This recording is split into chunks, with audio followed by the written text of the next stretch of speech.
So at the time, there were these Oxy 80 milligram pills. They're not on the market anymore. They smartly stopped making them. They tried to do OPs instead of, they used to say OC and on the back 80. Then they went to OP 80 and they were rubbery so people couldn't break them up and sniff them and everything. But that still didn't work. People figure out a way. Addicts will figure out a way to get their drugs into their system the best way, the fastest way. But they finally banned Oxycontin 80s, but at this time they were plentiful. They were all over the place. Everyone was doing them. They were shaving them with little hoses to get the most powder, and you'd sniff them. You could take them. They had a layer of rubbery where it dissolved if you took them, and it slowly administered throughout your day. But addicts were like, fuck that, I don't want slow, I want fast. So you would suck off that rubbery thing, smash them up into powder, and sniff it all up. You get it all at once. It's crazy. It's heavier. It's like legal heroin. Was an Oxy 80. Many would argue, and I would also argue, that it's stronger than most heroin. Heroin, you don't know how strong it is, what you're getting. It could be heroin, it could be something else, fentanyl now, it could be whatever. But OC80s, you knew you were getting 80 milligrams of Oxycontin every time, and it was strong as hell. Like, definitely I'd say that's as strong, if not stronger, than most of the street heroin nowadays. But it's just legal heroin. It's medical doctor heroin. So, you know, everyone was doing these OC80s and not knowing how badly we're going to get addicted. So I went from doing these, and now the summer ends and I got to go back to college, and I'm now realizing I'm physically addicted. I get sick if I don't have these pills. So when I went back, you know, and I kind of went through it, I had to get sick for a while, but, you know, you found a friend. When you want drugs that bad as an addict, you're going to find them. That's why the whole moving states and running away from your problems thing never works. Because no matter where you go, drugs are there. Opiates are there. They're going to follow you. Your addiction's following you. You can't run away from your problems, your addiction problems. They're all over. Drugs are everywhere. They're in the tip of Maine, from the fucking bottom of California, all over. They're not going anywhere. So you can't run away from addiction. And if you want that stuff, you're going to find it. It's going to run into you. If you're looking for trouble, you're going to find it. And that's what I did at college. I found, of course, the dealer who sold the 30s and he got pills, whatever kinds. We would just do them. Me and another kid, basically. We switched from senior year now, doing the partying, the drinking, and everything I was doing. And I'd still do the drinking and go to parties and all that stuff. I'd still do that. But now the main focus was 30s and painkillers and opiates. It was my main focus now, senior year of college. And this is important to note because now I gotta, you know, I'm still getting good grades. I'm still doing well. I'm using that mask of school to make my parents, my family happy and proud.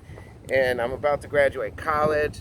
And, you know, everything's good still in their eyes. They don't know, as long as you're getting good grades, doing what you're supposed to in school, they're none the wiser. Ignorance is bliss, I guess, right? I mean, but that's what it was. College was safe for me. It was my safe net.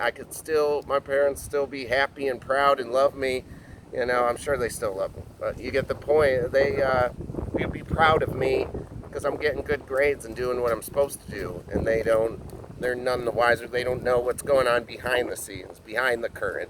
They're seeing the play, but they're not seeing behind that curtain. They're not seeing backstage. So in backstage, I was starting to hurt. I was starting to get depressed about things.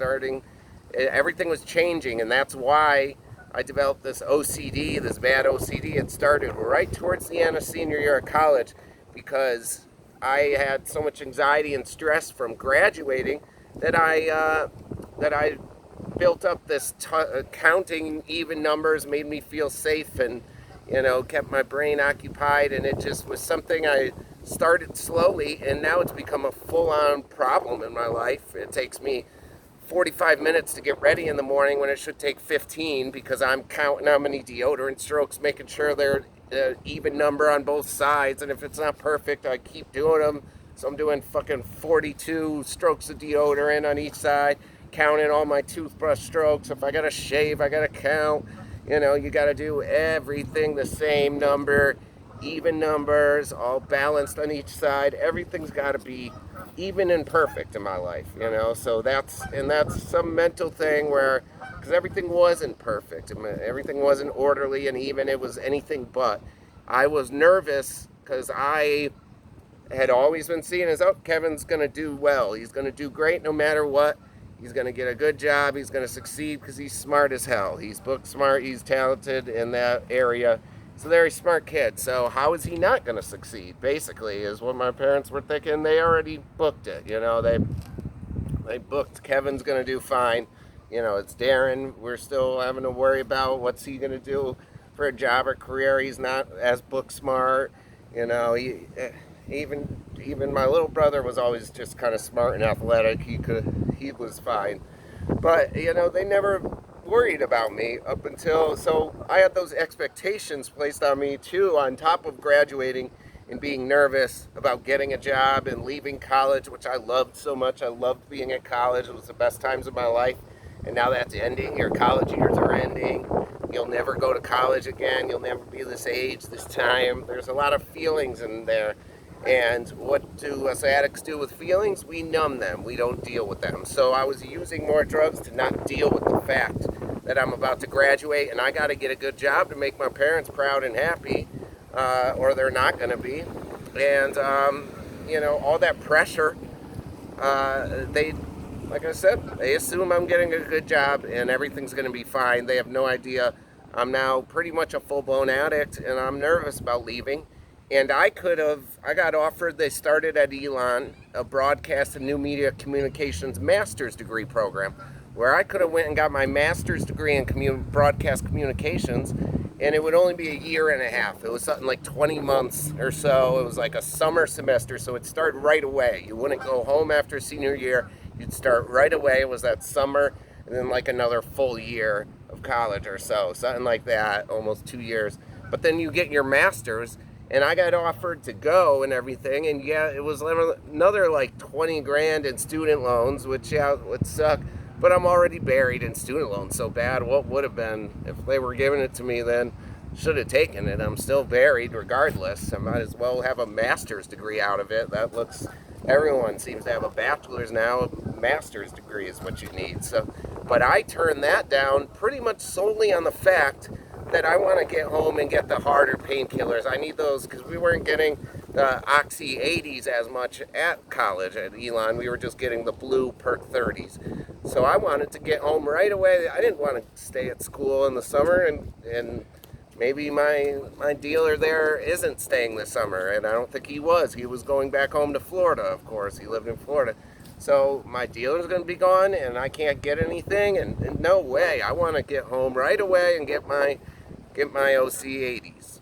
And that's the beginning of the first mistakes of how opiates ruined my life. This is the start of it right there. That's the first decision of many now, of a train, a railroad of bad decisions. Many of them. This is pretty much one of the first bigger ones, not getting that master's degree and staying for that master's program. Because who knows, if I stay for that master's program, I would have been forced to get clean at least for those 20 months that time, because my dealer wouldn't be there. Yes, I could find a new one and all that, but maybe it would have helped me straighten out. Master's would have been a harder program. I would have to really study and buckle down, and maybe I couldn't just cruise through like the rest of college and barely study and get good grades. Maybe I'd really have to buckle in, and I realized I'd love a job in that industry, and I really wanted to work hard, and maybe I just became more interested in work and being successful and having a great career.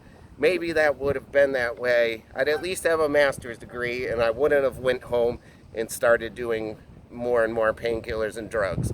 So that was my first turning point of bad decisions for opiates and drugs that ruined my life.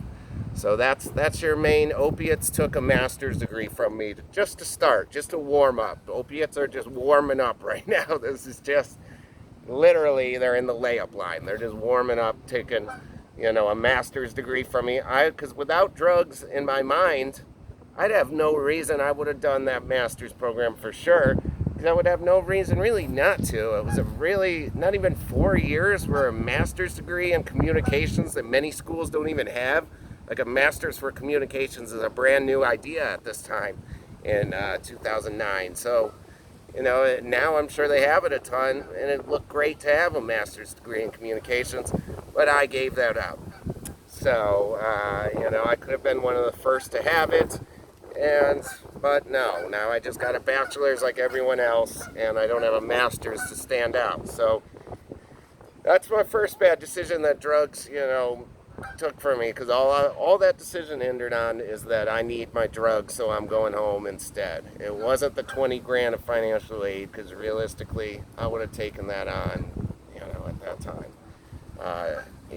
I saved money is my big thing, but no, it was about the drugs. You know that.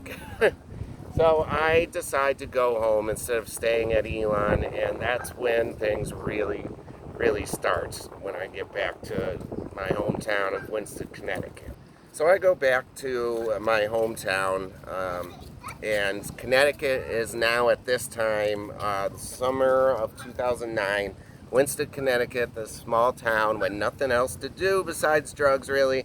It has now exploded with drug usage. Everyone seems to be doing it. Literally, pretty much everyone and I say everyone, and that's because that's who I was around or hanging, because everyone wasn't doing it. So that's what I just said. Like, everyone's doing it? No, they weren't. Everyone wasn't. It was just everyone I chose to be around, and everyone I surrounded myself with was doing it. So it normalized it, and instead of it being, a bad thing, it seemed like the thing to do. Everyone's doing it. Why not join in? It didn't seem that bad. All your friends, your basketball friends, everyone's doing it. So, and it's still, you're not doing heroin yet, so you're still kind of good, because some kids are already diving into that area, but you're still doing painkillers, so you're good.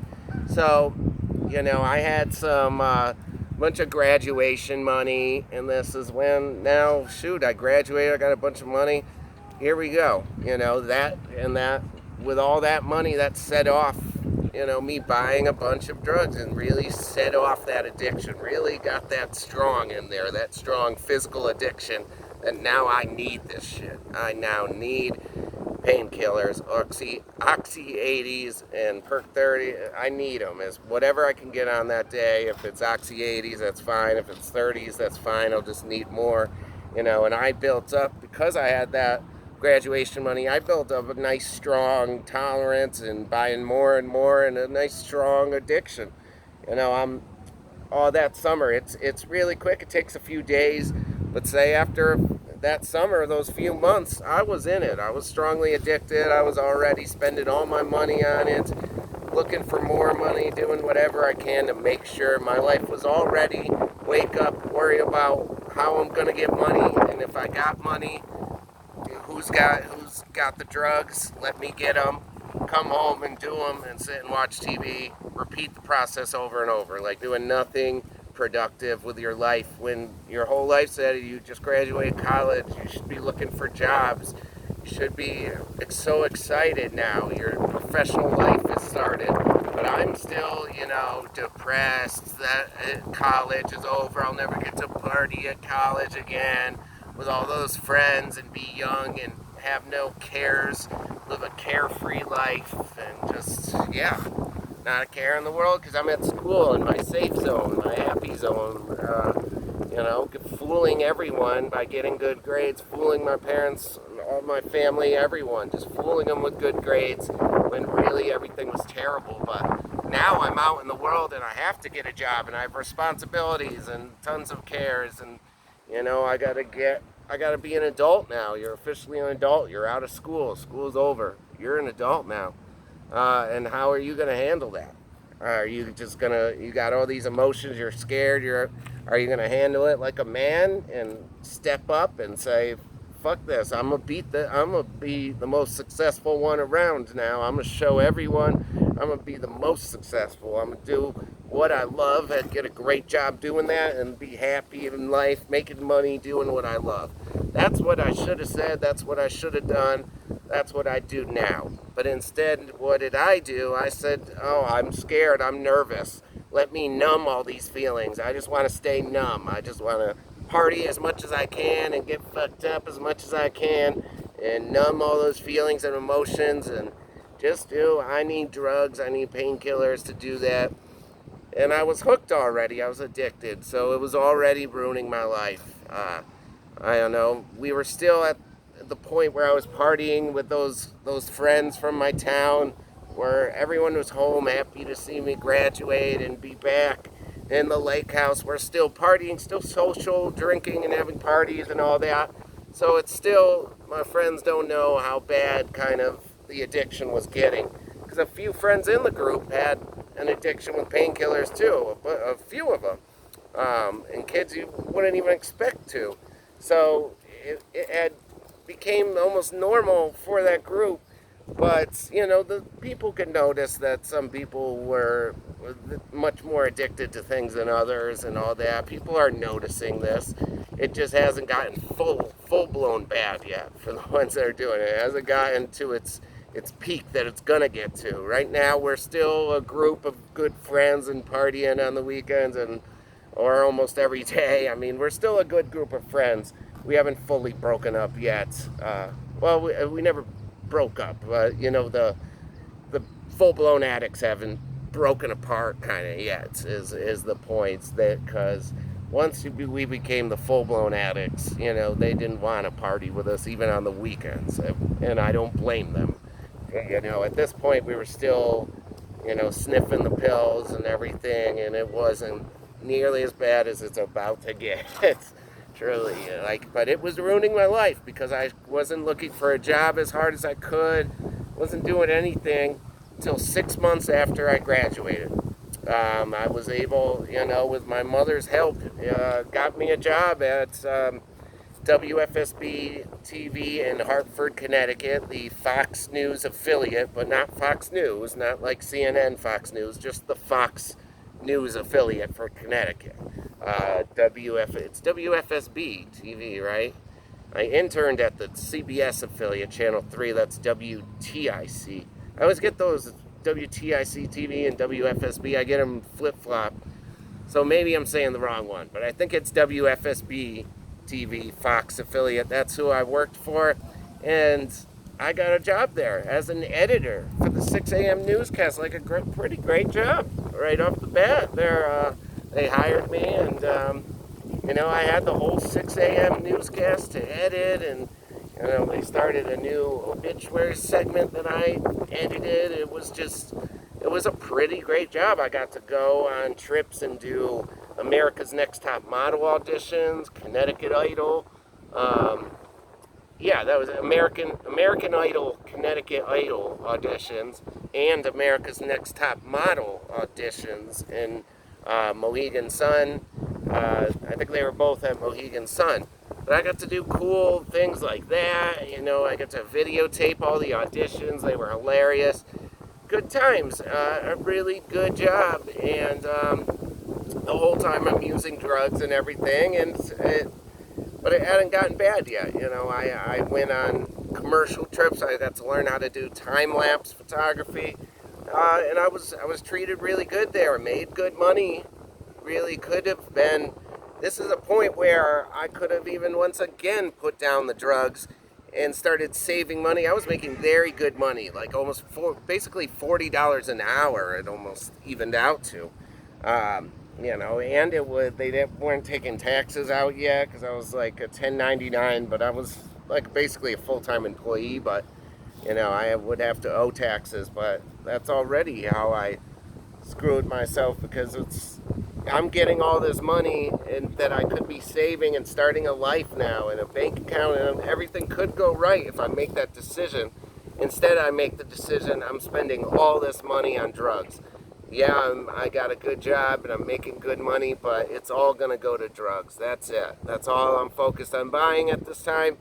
And, you know, you look back on it and you're like, God, I could have had such a great start in life, such great money. If if I wanted to, I could have stayed at that job for years and went up in the company and became a senior editor and done great things there.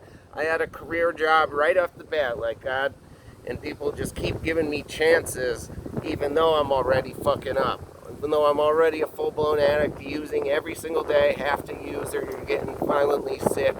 You know, you're already in, I'm in physical addiction, full-blown now, using every single day, all my money. But yeah, I could have decided to stop here and started saving money from this job, and you know, there were co-workers there that were interested in me. I didn't care about getting a girlfriend, nothing. It was all just going to drugs. That's what I cared about now, and that was my life now, and it's sad. And that's what kept me using it forever, was I lost my dream job due to drugs, so I'm gonna keep using. Instead of learning from that, you know, you just use more to numb the feelings of depression, anxiety from losing your job.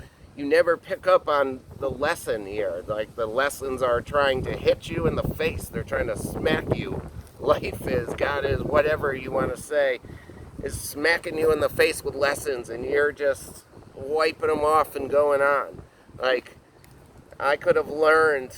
So basically, I had this job for 2.5 years total. So after 2 years, you know, I started, was when 2011 was when the addiction was getting so bad that I was just trying to find loopholes now. I was living in Winston still. I should have easily been able to save up and had my own apartment and all that.